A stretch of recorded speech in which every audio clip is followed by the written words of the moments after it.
146 వివిధ స్నేహ పాకాల ద్వారా రోగచికిత్స స్మరణ మేధాశక్తి వర్ధక బ్రాహ్మీ ఘృతాది నిర్మాణ విధి 147 బుద్ధి శుద్ధకరోషధి అభ్యంగాలు ఉపయోగకర చూర్ణాలు విరేచక్ ద్రవ్యాలు 148 వ్యాధి హర వైష్ణవ కవచం 149 సర్వకామ ప్రద విద్య 150 విష్ణు ధర్మాఖ్య విద్య 151 గారుడీ విద్య గరుడ దేవుని విరాట్ స్వరూపం 152 త్రిపుర భైరవి జ్వాలాముఖి దేవ్యాదుల పూజా విధి 153 వాయుజయ నిరూపణం. వీడియో చేసిన వారు కంచి త్యాగరాజులు.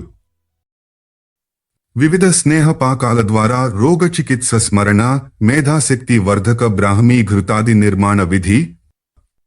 సర్వేశ్వరాదులారా, ఇప్పుడొక సర్వాజీర్ణ బాధ నాశనమగో ఒక మందు నెలా చేయాలో ఆలకించండి. 8 పాళ్ల చిత్రక, 16 పాళ్ల సూరణ, 4 సొంటి, 2 మరిచ, 3 పిప్పలమూల, 4 విడంగ, 8 ముషాలిక, 4 త్రిఫల. వీటన్నిటి పరిమాణంకి రెట్టింపుగా బెల్లంలతో మోదకాన్ని తయారుచేసి దాచుకోవాలి. ఇది అజీర్ణానికి, కామెర్లకి, తాపజ్వరాలకి, విరోచనాలకి, జీర్ణకోశ వ్యాధులకి, క్లీహ వ్యాకోచానికి తిరుగులేని మందు. ఈ క్రింది ఓషధులను ఒక్కొక్కటి 10 పడాలు తూచి తీసుకోవాలి. బిల్వ, అగ్ని మంథ, స్యోనాక, పాటలు, పారిభద్రక, ప్రసారణి, అశ్వగంధ, బృహతి, కంఠకారిక, బల, అతిబల, రాస్న, స్వదంష్ట్ర, పునర్నవ, ఎరండ, శారివ, పర్ణి, గుడూచి, కపికచ్చుక. వీటిని నిర్మల జలంలో పోసి 3 ఆవిరైపోయేదాకా మరిగించాలి. ఆ మిగిలిన 1 వంతును మూకుట్లో పోసి మరల వేడి చేయాలి. ఒక 10 నిమిషాలు మరిగిన తరువాత మిగిలిన దానికి 4 మేక పాలను గాని ఆవు పాలను గాని చేర్చి మొత్తం ద్రవానికి సమాన ద్రవ్యరాశిగల శతావరిని సైంధవాన్ని చేర్చాలి. దీన్ని దాచుకుని గుండె నొప్పి, పార్శ్వశూల, గండమాల, కంతి, మనసులో బెంగ ప్రవేశించి కేకలు, ఏడ్పులు వచ్చే జబ్బు, వాత రక్తరోగాలకు విరుగుడుగా అప్పటికప్పుడు శతపుష్ప, దేవదారు, బల, పర్ణి, వచ, అగరు, కుష్టమాంసి, సైంధవ, పునర్నవలను మిశ్రితం చేసి వాడాలి. అవసరాన్ని బట్టి దీన్ని తాగడంగాని, పీల్చడంగాని, పూయడంగాని చేయవచ్చు.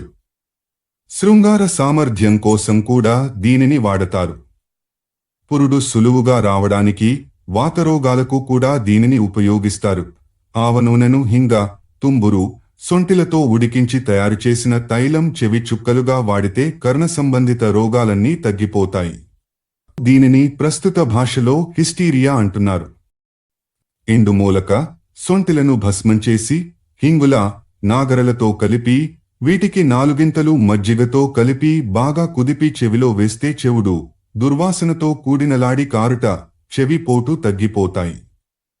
అలాగే పొడి మూలక, సొంటి, హింగుల, నాగర, శతపుష్పి, వచ, పుష్ట, దారు, సిగ్రు, రసాంజన, సౌవర్చల, యవక్షార, సముద్రపుటుప్పు, గ్రంథిక, విడముష్ట, తేనె, 4 సుక్త, మాతులుంగ, కదలీరసాలతో చేయబడిన తైలం కూడా చెవి సమస్యలను తుడిచిపారేస్తుంది. ముఖ్యంగా చెవుడు, చెవిలో రణగుణధ్వనులు, దుర్వాసన, కారుట, క్రిములు అను చెవి సమస్యలన్నీ ఈ తైలాన్ని వాడితే నశిస్తాయి. ఈ ఆవ నూనెకు క్షారతైలమని పేరు. ఇది నోటిలోనూ, దంతాల మధ్య ఉంటే క్రిములను కూడా తొలగించగలదు. చంద్రశేఖర, ఇక చందన తైలాన్ని గూర్చి ఆలకించు. చందన, కుంకుమ, మాంసి, కర్పూర, జాతిపత్రిక, జాతీఫలాలు, కక్కోల, పూగ, లవంగ, అగురు, కుష్ట, కస్తూరి, తగరపాదిగ, గోరోచ, ప్రియంగు, బల, నఖి, సరళ, సప్తపర్ణ, లాక్ష, ఆమలకి, పద్మకాలను ఆవనూనెలో వేసి తయారుచేసే ఈ చందన తైలం అతి చెమటను, శరీర దుర్వాసనను, దురదలను, సర్వచర్మరోగాలను కుదురుస్తుంది. స్త్రీలకు వంధ్యత్వాన్ని పోగొడుతుంది. పురుషులలో శక్తిని పెంచుతుంది. వెన్నతో చేసే చిత్రక ఘృతం మొలలను, క్లీహ వ్యాకోచాన్ని, కురుపులని లోపలి నశింపచేసి జీర్ణశక్తిని పెంపొందిస్తుంది. ఒక ప్రస్థ వెన్నను 8 ప్రస్థల నీటిని తీసుకుని అందులో చిత్రక, యమాని, ధన్య, త్రయూషణ, జీరక, సౌవర్చల, విడంగ, పిప్పలి మూల, రాజికాలను వేసి బాగా ఉడికించి చల్లార్చితే చిత్రక ఘృతం తయారవుతుంది. ఒక ప్రస్థ ఆవనూనెను 8 ప్రస్థల గోమూత్రంతో కలిపి మట్టిపాత్రలో గాని ఇనుప దబరాలో గాని పోసి సన్నటి సెగలో మరిగిస్తూ ఈ క్రింది మందులను ఒక్కొక్క దానిని ఒక కర్ష ప్రమాణంలో అందులో వేయాలి. మరిచ, త్రివృత, కుష్ట, హరితాల, మనస్సిల, దేవదారు, ద్వివిధ హరిద్ర, మాంసి, చందన, విశాల, కరవీర, పాలుగారుతున్న అర్క, ఆవుపేడ రసంతో కలిపిన అరపళం విష. ఈ తైలాన్ని ఒంటికి పూస్తే పామరోగం, విచర్చిక, బద్దెపురుగు దుర్వాసన వచ్చే అన్ని కురుపులు అదృశ్యమైపోతాయి. చర్మానికొక కొత్త మెరుపు, నునుపు ఏర్పడతాయి. స్విత్ర వంటి చర్మరోగాలు, చికిత్స నివారణ అసాధ్యమనిపించే చిరకాలపు శ్వేతకుష్ట కూడా తగ్గుతాయి. గజ్జి కురుపులకు, ఎప్పటికీ చితకని సెగగడ్డలకు దధీకృతమైన మందొకటుంది. పటోల పత్ర, కటుక, మంజిష్ట, శారిబ, నిశ, జాతి, సెమి, నింబపత్ర, మధుకలను వెన్నతో కలిపి ఉడికిస్తే ఆ మందు తయారవుతుంది. శివాదులారా, ఇక బ్రాహ్మీఘృతాన్ని గూర్చి వినండి. ఒక ప్రస్థ వెన్నను, కంటకారి రసాన్ని పాలను ముద్ద చేసి ఉంచి దానికి ఒక అక్షబరువున్న బ్రాహ్మీ, శంఖపుష్పి, వచ, సోమ, వృక్ష, సువర్చల, అభయ, గుడూచి, ఆటరూషక, వాగు జిల మిశ్రమాన్ని కలిపి ఉడికిస్తే బ్రాహ్మీఘృతం తయారవుతుంది. దీనిని సేవిస్తే తెలివితేటలు, జ్ఞాపక శక్తి పెరుగుతాయి.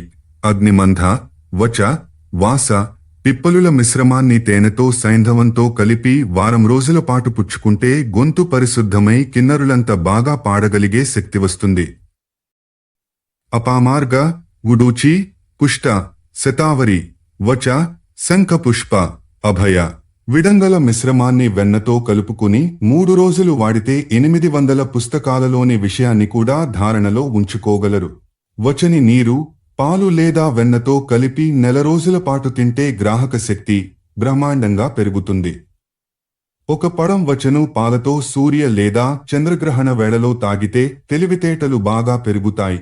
భూనింబ, నింబ, త్రిఫల, పర్పట, పటోలి, ముస్తక, వాసకలను నీటితో బాగా మరిగించి వాడితే రాచపుండు మాడిపోతుంది. ఎంత కలుషితమైపోయిన రక్తమైనా శుభ్రపడిపోతుంది. శంఖ, కేతకఫల, వచ, సైంధవ, త్రయూషణ, పైన, రసాంజన, విడంగ, మనస్సిల, తేనెలతో చేసిన కాటుక కనులలోని మసకలను, గుడ్డితనాన్ని, రెప్పల వెనుక నల్లని చారలను కుదుర్చుతుంది.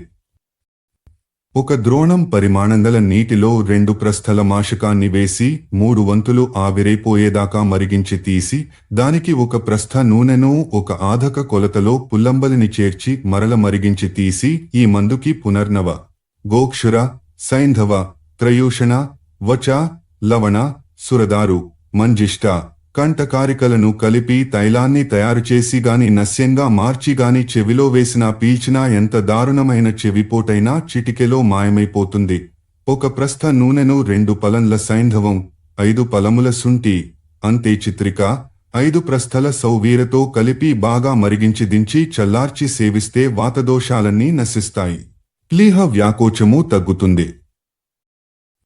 ఉదుంబర, వట, లక్ష, 2 రకాల జంబు, అర్జున, పిప్పల, కదంబ, పలాస, లోధ్ర, తిందుక, మధుక, ఆమ్ర, సర్జ, బదర, పద్మకేసర, శిరీషబీజ, కేతకలను కలిపి కషాయం చేసి దానిని నూనెలో మరిగించి తయారు చేసిన మందు సర్వ చర్మరోగ నివారిణి.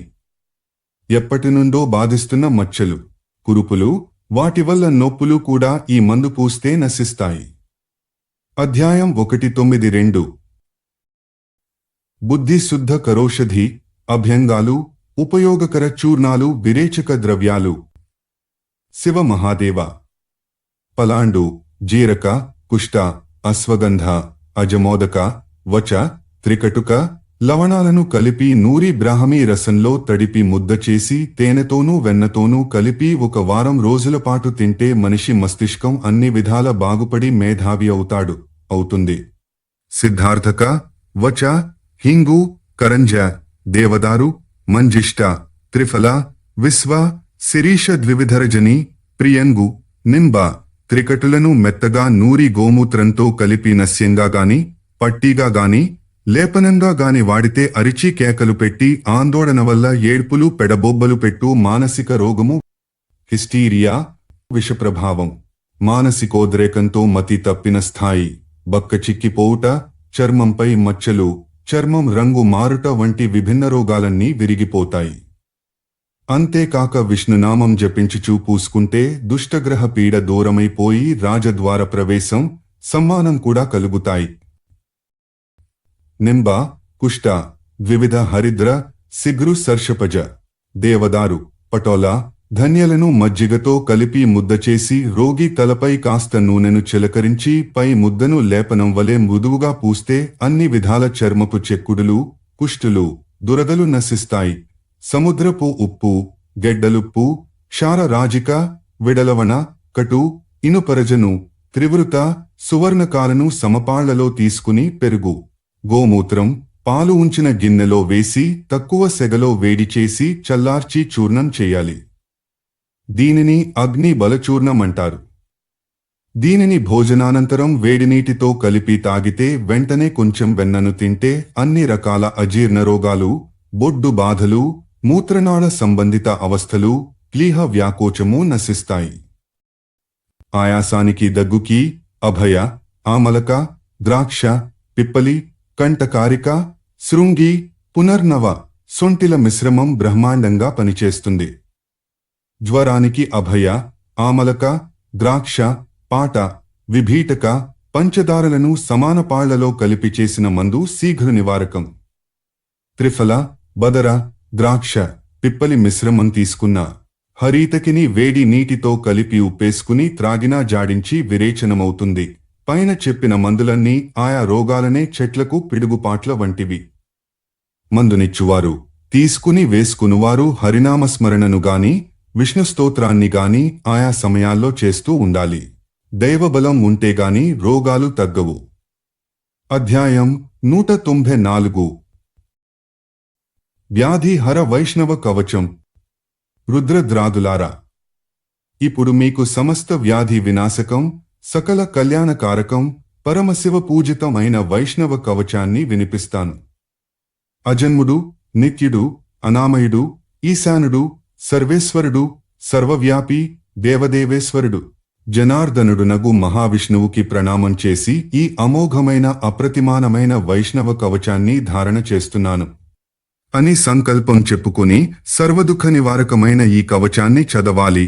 ఇలా విష్ణుర్మామ గ్రతః పాతు, కృష్ణో రక్షతు పృష్ఠతః, హరిర్మే రక్షతు శిరో హృదయంచ జనార్దనః, మనోమమ హృషికేశో జిహ్వాం రక్షతు కేశవః, పాతు నేత్రే వాసుదేవః, శ్రోత్రే సంకర్షణో విభునః, ప్రద్యుమ్నః పాతు మే ఘ్రాణమనిరుద్ధస్తు చర్మచ, వనమాలాగల స్థాం తం శ్రీవత్సో రక్షతా దధః, పార్శ్వం రక్షతు మే చక్రం వామం, దైత్య నివారణం దక్షిణంతు గదా దేవీ సర్వాసుర నివారిణి, ఉదరం ముసలం పాతు పృష్టం మే పాతులాంగలం, ఊర్ధ్వం రక్షతు మే సాంగం, జంఘే రక్షతు నందకః, పాటీ రక్షతు శంఖశ్చ, పద్మం మే చరణాఉభౌ, సర్వకార్యార్థ సిద్ధ్యర్థం పాతు మాం గరుడః సదా, వారాహో రక్షతు జలే విషమేషు చ వామనః, అటవ్యాం నరసింహశ్చ సర్వతః పాతు కేశవః, హిరణ్యగర్భో భగవన్ హిరణ్యం మే ప్రయచ్చతు, సాంఖ్యాచార్యాస్తు కపిలో ధాతు సామ్యం కరోతు మే, శ్వేతద్వీప నివాసీ చ శ్వేతద్వీపం నయత్వజః,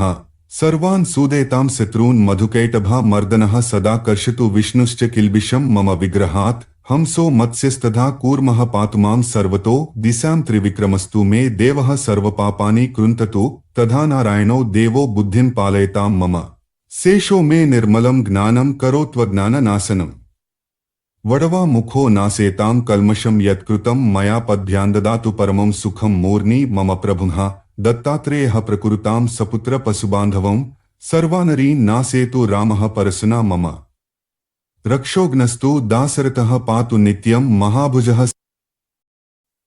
शत्रून् हलेन मे हन्याद्रामो यादवनन्दनः प्रलम्बकेसि चाणूर पूतना कंस नासनः कृष्णस्ययो बालभावः समे कामान् प्रयच्छतु अंधकार तमो घोरं पुरुषं कृष्णपिङ्गळं पश्यामि भय संत्रस्तः पासहस्त मिवान्तकं ततोऽहं पुण्डरीकाक्षम् अच्युतं शरणं गतः धन्योऽहं निर्भयो नित्यं यस्य मे भगवान् हरिः ध्यात्वा नारायणं देवं सर्वोपद्रवनाशनं कवचं विचरामि महीतले अप्रदृश्योऽस्मि भूतानां सर्वदेव मयो ह्यहं स्मरणा देवदेवस्य विष्णो रमिता तेजसः आचार 1941-22 శివాదులారా రాక్షసులతో పిశాచాలతో నిండిన దట్టమైన అడవులలోనైనా అశుభ ప్రాంతాలలోనైనా రాజమార్గమందైనా ద్యూత క్రీడయందైనా చిన్న గొడవల్లోగాని పెనుపెనుగులాటల్లోగాని నదిని దాటుతున్నప్పుడు ఆపత్కాలంలో ప్రాణ సంకటమప్పుడు అగ్ని చోర గ్రహ విద్యుత్ బాధలందును సర్పవిషం అలుము కొన్నప్పుడు విఘ్న రోగ పీడలలో ఇతరేతర భయంకర పరిస్థితుల్లో ఈ వైష్ణవ కవచ స్తోత్రాన్ని భక్తిగా చదివిన వారికి ఆయా బాధల నుండి విముక్తి కలుగుతుంది. నిత్యం చదివే వారికి ఆ బాధలే కలుగవు. ఇది మంత్రరూపీ కూడా. అధ్యాయం 1.9 సర్వకామప్రద విద్య. మహేశ, నేనిప్పుడు సర్వకామప్రద అనో ఒక విద్యను ఉపదేశిస్తాను. దీనిని 7 రాత్రుల పాటు ఉపాసిస్తే అన్ని ప్రయత్నాలలోనూ విజయం లభిస్తుంది. ఇది స్తోత్ర రూపంలో ఉంటుంది. ఇలా సర్వకామ ప్రదాం విద్యాం సప్తరాత్రేణ తాం శృణు నమస్తుభ్యం భగవతే వాసుదేవాయ ధీమహి ప్రద్యుమ్నాయ నిరుద్ధాయ నమః సంకర్షణాయ చ నమో విజ్ఞాన మాత్రాయ పరమానంద మూర్తయే ఆత్మారామాయ శాంతాయ నివృత్త ద్వైత దృష్టయే త్వద్రూపాణి చ సర్వాణి తస్మాత్ తుభ్యం నమో నమః హృషీకేశాయ మహతే నమస్తే నంతమూర్తయే యస్మిన్నిదం యతశ్చేతత్ తిష్టత్యగ్రే 2 జాయతే మృన్మయీం విహసి క్షోణీం తస్మైతే బ్రహ్మణే నమః యన్న స్పృశంతి న విద్నః మనోబుద్ధీంద్రియా సవః అంతర్బహిస్త్వం చరసి వ్యోమతుల్యం నమామ్యహం. ఓం నమో భగవతే మహాపురుషాయ మహాభూతపతయే సకల సత్వభావి వ్రీడనీ కరకమల రేణుత్పల నిభ ధర్మాఖ్య విద్యయా చరణారవింద యుగళ పరమేష్టి నమస్తే. అవాప విద్యాధరతాం చిత్రకేతుశ్చ విద్యయా. ఆచార 1.9-6 చిత్రకేతువును సామాన్యుడు ఈ విద్య ద్వారానే ఉత్కృష్టమైన విద్యాధరత్వాన్ని పొందగలిగాడు. అధ్యాయం 1.9 విష్ణు ధర్మాఖ్య విద్య. హే మహేశ్వర, దేవరాజైన ఇంద్రుడు విష్ణుధర్మ మను పేరుగల విద్యను జపించి సమస్త శత్రువులను ఓడించి స్థిరంగా దేవరాజైనాడో ఆ విద్యనుపదేశిస్తాను, స్వీకరించండి. ఈ విద్యా జపానికి ముందు 2 పాదాలను, 2 మోకాళ్లను, 2 జంఘ ప్రదేశాలను, ఉదర హృదయ వక్షస్థల ముఖాలను, తలను ఓంకారాది బీజ వర్ణాలతో క్రమంగా న్యాసం చేయాలి. ఆ తరువాత అవే అంగాలను వెనుక నుండి ముందుకు నమో నారాయణాయ అనే మంత్రాన్ని జపిస్తూ న్యాసం చేయాలి. అప్పుడు ద్వాదశాక్షర యుక్తమైన వాసుదేవ మంత్రాన్ని చదువుతూ ఒక్కొక్క అక్షరానికొక్కొక్క అంగం చొప్పున కరముతో మొదలుపెట్టి చివరి యా కారంతో చిటికెన వ్రేలిని న్యాసం చేయాలి. చివరగా హృదయ న్యాసాన్ని ఓంకారంతోనూ, మస్తక న్యాసాన్ని సంపూర్ణ మంత్రంతోనూ చేయాలి. నేత్రాలను ఓం విష్ణవే నమఃతో న్యాసం చేసుకుని పరమశక్తి సంపన్నుడైన పరమాత్మ శేషనారాయణుని ఈ విధంగా ధ్యానించాలి. మమ రక్షాం హరః కుర్యాన్ మత్స్య మూర్తిర్జలేవతు త్రివిక్రమస్తథాకాశో స్థలే రక్షతు వామనః అటవ్యాం నరసింహస్తు రామో రక్షతు పర్వతే భూమో రక్షతు వరాహో వ్యోమ్ని నారాయణోవతు కర్మబంధాచ్చ కపిలో దత్తో రోగాచ్చ రక్షతు హయగ్రీవో దేవతాభ్యః కుమారో మకరధ్వజాత్ నారదో న్యార్చనాద్ దేవకూర్మోవై నైరుతే సదా ధన్వంతరిశ్చాపద్యాచ్చ నాగః క్రోధవసాత్ కిల 1 యజ్ఞో రోగాత్ సమస్తాచ్చ వ్యాసో జ్ఞానాచ్చ రక్షతు బుద్ధః పాషండ సంఘాతాత్ కల్కీ రక్షతు కల్మషాత్ పాయాన్మధ్యం దినే విష్ణుః ప్రాతర్నారాయణో వతు మధుః చాపరాహే చ సాయం రక్షతు మాధవః హృషీకేశః ప్రదోషే వ్యాత్ ప్రత్యూషే వ్యాజ్యనార్దనః శ్రీధరో వ్యాదర్ధరాత్రే పద్మనాభో నిశీతకే చక్ర కౌమోదకీ బాణా నంతు శత్రుంశ్చ రాక్షసాన్ శంఖం పద్మంచ శత్రుభ్యః సార్జిగీం వై గరుడస్తథా బుద్ధీంద్రియ మనః ప్రాణాన్ పాంతు పార్శ్వ విభూషణః శేషః సర్పస్వరూపశ్చ సదా సర్వత్ర పాతు మాం. విదిక్షు దిక్షు చ సదా నరసింహశ్చ రక్షతు. ఏతద్ధారయ మానశ్చయం యం పశ్యతి చక్షుషా సవసీ స్యాద్విపాప్మా చ రోగముక్తో దివం ప్రజేత్. ఆచార 196:16 ఈ విధంగా విష్ణు ధర్మాఖ్య విద్యను ధారణ చేసిన వానికి ఏది కావాలనుకున్నా సమకూడుతుంది. రోగాల నుండి పాపాల నుండి ముక్తుడై దేహాంతంలో స్వర్గలోకానికి వెళతాడు. అధ్యాయం 196. గారుడి విద్య. గరుడ దేవుని విరాట్ స్వరూపం.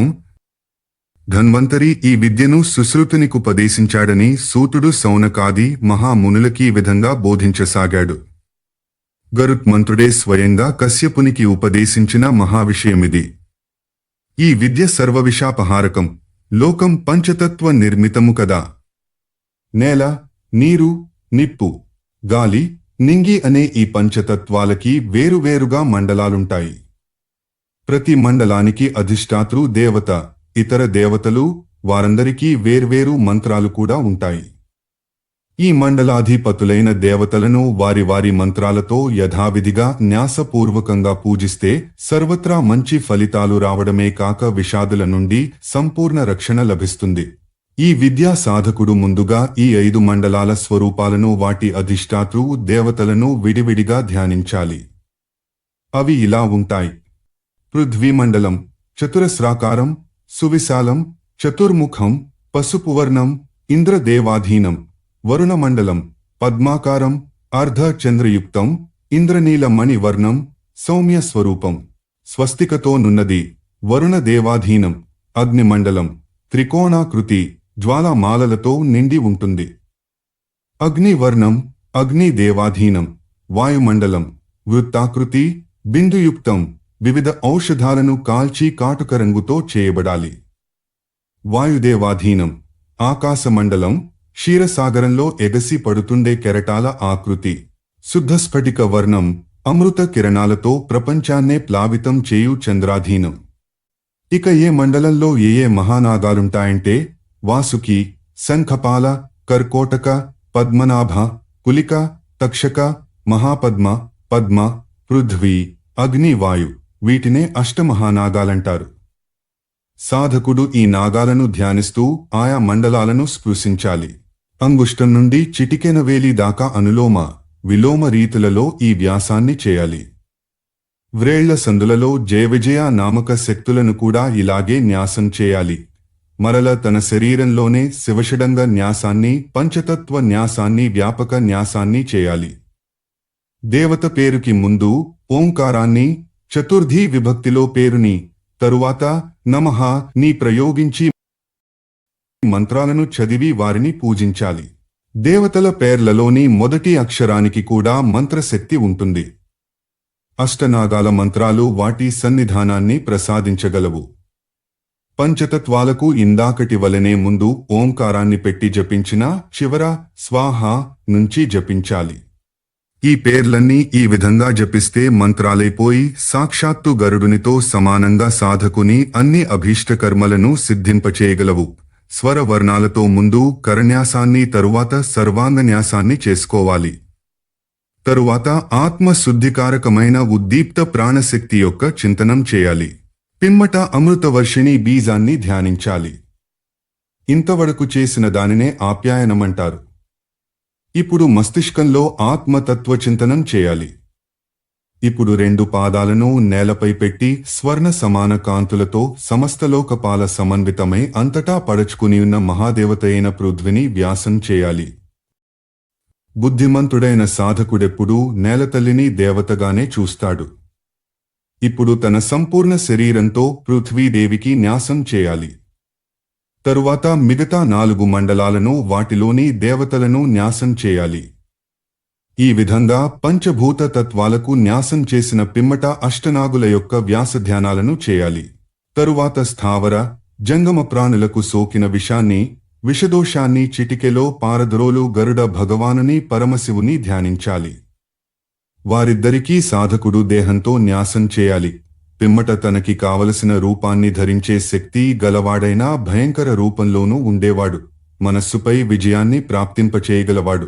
ప్రపంచాన్నంతటినీ తనదైన రసంలో ముంచెత్తగలవాడు. సృష్టికి సంహారానికి కారకుడు. తన ప్రకాశపుంజాల ఉద్దీప్తత వల్ల ప్రపంచమంతటా వ్యాపించినవాడు. 10 భుజాలతో 4 ముఖాలతో పింగళ వర్ణనేత్రాలతో భయంకరమైన దంతాలతో ప్రజ్వలిస్తూ శూలధారియై 3 కనులతో నెలవంకతో శోభిల్లు గరుడ స్వరూపుడైన భైరవుని మనసుతో చూస్తూ ఆరాధిస్తూ పూజించాలి. చింతనం. ఆ పరమతత్వమే నాగులను నశింపచేసి లోకాలను కాపాడడం కోసం మహాభయంకరమైన గరుడ రూపాన్ని ధరించాడు. గరుడ దేవుని విరాట్ రూపంలో. ఆయన 2 పాదాలు పాతాళ లోకంలోకి ఉండగా ఆయన రెక్కలు మొత్తం అన్ని లోకాలలోకి వ్యాపించి ఉంటాయి. 7 స్వర్గాలు ఆయన వక్షస్థలం పైననే నిలిచి ఉంటాయి. బ్రహ్మాండమంతా ఆయన కంఠాన్నాశ్రయించి ఉండగా 8 దిక్కులు ఆయన మస్తకంలో ఆరంభమై అంతమవుతాయి. ఈశ్వరుడు తన 3 శక్తులతో సహా గరుత్మంతుని శిఖలో నివసిస్తాడు. ఈ గరుడ భగవానుడే సాక్షాత్ పరాత్పరుడైన శివుడు. ఆయనే సమస్త భువన నాయకుడు. త్రినేత్రధారి, ఉగ్రరూపి, నాగవిష వినాశకుడు, సర్వలోక రక్షకుడు, భీషణ ముఖుడు, గరుడ మంత్రాధిదేవత, కాలాగ్ని వలె పరమ కాంతిమంతుడు. భక్తిపూర్వకంగా చింతనం చేసిన వారి సమస్త అభీష్ట కర్మలను సిద్ధింపచేయువాడునగు గరుత్మంతుని ఉపాసించు సాధకుడు కూడా ఆయన వలనే శక్తిమంతుడు కాగలడు. వానిని చూడగానే రాక్షస శక్తులు, పీడాజనిత జ్వరాలు, పిశాచాదులు పారిపోతాయి. అధ్యాయం 197. త్రిపుర భైరవి, జ్వాలాముఖి దేవ్యాదుల పూజావిధి. త్రిపుర లేదా త్రిపురాభైరవిని యథావిధి ఓం హ్రీం ఆగచ్చదేవి అనే మంత్రముతో ఆవాహన చేసి ఐం హ్రీం హ్రీం అనే మంత్రమునుచ్చరిస్తూ లేఖను గీసి ఓం హ్రీం క్లోదిని భం నమః అనే మంత్రాన్ని జపిస్తూ దేవికి ప్రణామం చేయాలి. తరువాత మహాప్రేతాసనంపై శక్తులతో సహా కొలువు తీరిన త్రిపురాభైరవి దేవిని విద్యుక్తంగా పూజించాలి. ఐం హ్రీం త్రిపురాయే నమః అనే మంత్రాన్నుచ్చరిస్తూ దేవి యొక్క పశ్చిమ, ఉత్తర, దక్షిణ, ఊర్ధ్వాది ముఖాలకు నమస్కారం చేయాలి. ఓం హ్రీం పాసాయ నమః, క్రీం అంకుశాయ నమః, ఐం కపాలాయ నమః ఇత్యాది మంత్రాలతో ఆమె ఆయుధాలకు నమస్కారం చేయాలి. త్రిపుర భైరవి పూజలో భాగంగా 8 భైరవులను వారితో బాటుగా మాతృకలను కూడా పూజించాలి. అసితాంగ, రురు, చండ, క్రోధ, ఉన్మత్త, కపాలి, భీషణ, సంహారులను 8 భైరవులు కాగా బ్రహ్మాణి, మాహేశ్వరి, కౌమారి, వైష్ణవి, వారాహి, మాహేంద్రి, చాముండ, అపరాజిత, దుర్గ లను వారలు 8 మాతృకలు. భైరవులను మాతృకలను ఒకరిద్దరిని ఒకే మంత్రంలో ఒక్కొక్క దిక్కు వైపు ఆవాహన చేయాలి. ఓం కామరూపాయ అసితాంగాయ భైరవాయ నమో బ్రహ్మాణ్యే అనే మంత్రంతో తూర్పు దిక్కులో అసితాంగ భైరవుని బ్రహ్మాణి దేవిని ఆవాహన పూర్వకంగా పూజించాలి. అలాగే ఓం స్కందాయ నమః, రురు భైరవాయ నమః, మాహేశ్వర్యే నమః అను మంత్రాల ద్వారా స్కంద, రురు భైరవ, మాహేశ్వరీలను దక్షిణంలోనూ ఓం చండాయ నమః, కౌమార్యే నమః అనే మంత్రాలతో చండభైరవుని, కౌమారీ దేవిని పడమటి దిక్కులోనూ ఓం ఉల్కాయ నమః, ఓం క్రోధాయ నమః, ఓం వైష్ణవ్యే నమః అనే మంత్రాలతో ఉల్క, క్రోధ, వైష్ణవీలను ఉత్తర దిక్కులోనూ ఓం అఘోరాయ నమః, ఓం ఉన్మత్త భైరవాయ నమః, ఓం వారాహే నమః అనే మంత్రాలతోర అఘోర, ఉన్మత్త, వారాహీలను ఆగ్నేయంలోనూ ఓం సారాయ కపాలినే భైరవాయ నమః, ఓం మాహేంద్రే నమః అనే మంత్రాలతో సమస్త సంసారానికి సారభూతుడైన కపాలి భైరవుని మాహేంద్రీ దిశలోను, మాతను నైరుత్య ఓం జాలంధరాయ నమః, ఓం భీషణాయ భైరవాయ నమః, ఓం చాముండాయ నమః అనే మంత్రాలతో జాలంధర, భీషణ భైరవ,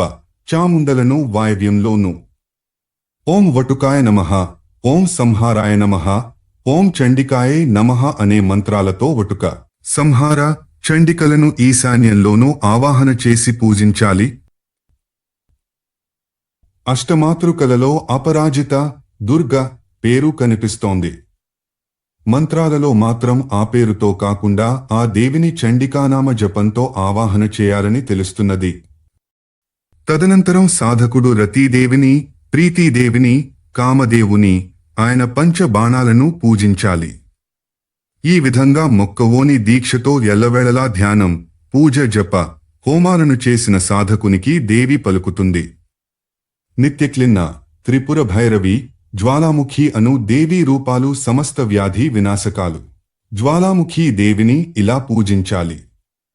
ముందుగా పద్మ మండలాన్ని వెలయించి దాని బాహ్య దళాల్లో క్రమంగా నిత్య, అరుణ, మదనాతుర, మహామోహ, ప్రకృతి, మహేంద్రాణి, కలనాకర్షిణి, భారతి, బ్రహ్మాణి, మాహేసి, కౌమారి, వైష్ణవి, వారాహి, మాహేంద్రి, చాముండా, అపరాజిత, విజయ, అజిత, మోహిని, త్వరిత, స్తంభిని, జృంభిని, కలికాదేవులను పూజించాలి. తరువాత పద్మమధ్యంలో జ్వాలాముఖిని యథావిధిగా పూజించడం ద్వారా అన్ని విషాలను, సర్వదోషాలను దూరంగా పారద్రోలవచ్చు. చాముండి యంత్రం ద్వారా ప్రశ్నకర్తకు శుభాశుభ పరిజ్ఞానం కలుగుతుంది. ఈ పూజలను స్వయంగా భైరవుడే ఉపదేశించాడు. అధ్యాయాలు 198, 199. వాయుజేయ నిరూపణం. వాయుజేయమనేదొక ప్రశస్తమైన విద్య. దీని ప్రభావం వల్ల జయపరాజయాలు ముందే తెలుస్తాయి. పరాజయాన్ని నిలువరించడానికి సంకేతాలు కూడా ఇవ్వబడతాయి. అలాగే విదేశయాత్రలకు, శుభాశుభ ముహూర్తాలకి సంబంధించిన జ్ఞానం కూడా ఈ విద్య వల్ల ఒనగూడుతుంది. వాయు, అగ్ని, జల, ఇంద్రులను మాంగలిక చతుష్టయమంటారు. వాయువు ఎక్కువగా ప్రాణి యొక్క వామ, దక్షిణ భాగములలో నున్న నాడులలో ప్రవహిస్తుంటుంది. అగ్ని ప్రాణి శరీరంలో క్రింది నుండి పైకి, జలంపై నుండి క్రిందికి కదులుతుంటాయి. మహేంద్రతత్వం శరీర మధ్యభాగంలో ఉంటుంది. కానీ కృష్ణపక్షంలో దక్షిణ, శుక్లపక్షంలో వామ భాగాలలో గల నాడులలో ప్రవహిస్తుంటుంది. రెండు పక్షాలలోనూ మొదటి 3 రోజులలోనూ నాసిక నుండి ప్రవహించే వాయువుకి ఉదయకాలపు గాలి అని పేరు. ఈ వాయువు కుడి నాసికా రంధ్రం నుండే నిర్గమించాలి. అలా కాకుంటే అనారోగ్యం. అలాగే ఏ ప్రాణి శరీరంలోనైనా వాయువు సూర్య మార్గంలో పుట్టి చంద్ర మార్గంలో అస్తమించాలి. అటునుంచి ఇటైతే అనారోగ్యం. ఓ వరానన, వాతావరణంలో ఒక పగలు, రాత్రి కలిపి మొత్తం 16 సంక్రాంతులుంటాయని చెప్పబడింది. గంటన్నరకొక మారు ఏర్పడే ఈ సంక్రాంతులు గతితోనే శరీరంలో వాయువు యొక్క సంక్రాంతుల పరిమాణం కూడా ఉంటుంది. ఇది ఒక క్రమంలో తిరిగినంతకాలం ఏ ముప్పు రాదు, కాని గతి తప్పితే కష్టం. భోజన, మైథున కాలాల్లోనూ కత్తిపట్టి కదనరంగంలో కదలాడుతున్నప్పుడు కుడివైపు నుండి వాయువు ప్రవహించాలి. అలాగే ప్రశ్నకర్తకు ఆ సమయంలో వాయువు నాసిక యొక్క వామరంధ్రం నుండి ప్రవహిస్తే చాలా మంచిది. వాయువు జలతత్వ, మహేంద్ర తత్వాల ద్వారా ప్రవహించి నంతసేపు కూడా దోషమో అంటదు. రాజ్యానికి కుడివైపు నుండి వాయుప్రసారం ఎక్కువైతే అనావృష్టి, ఎడమవైపు నుండి ఎక్కువైతే అతివృష్టి కలుగుతాయి. అధ్యాయం 200. 146. వివిధ స్నేహపాకాల ద్వారా రోగచికిత్స, స్మరణ, మేధాశక్తి వర్ధక బ్రాహ్మీ ఘృతాది నిర్మాణ విధి. 147. బుద్ధి శుద్ధకరోషధి, అభ్యంగాలు, ఉపయోగకర చూర్ణాలు, విరేచక ద్రవ్యాలు. 148. వ్యాధి హర వైష్ణవ కవచం. 149. సర్వకామ ప్రద విద్య. 150. విష్ణు ధర్మాఖ్య విద్య. 151. గారుడీ విద్య, గరుడ దేవుని విరాట్ స్వరూపం. 152. త్రిపుర భైరవి, జ్వాలాముఖి దేవ్యాదుల పూజా విధి. 153. వాయుజేయ నిరూపణం. వీడియో చేసిన వారు కంచి త్యాగరాజులు.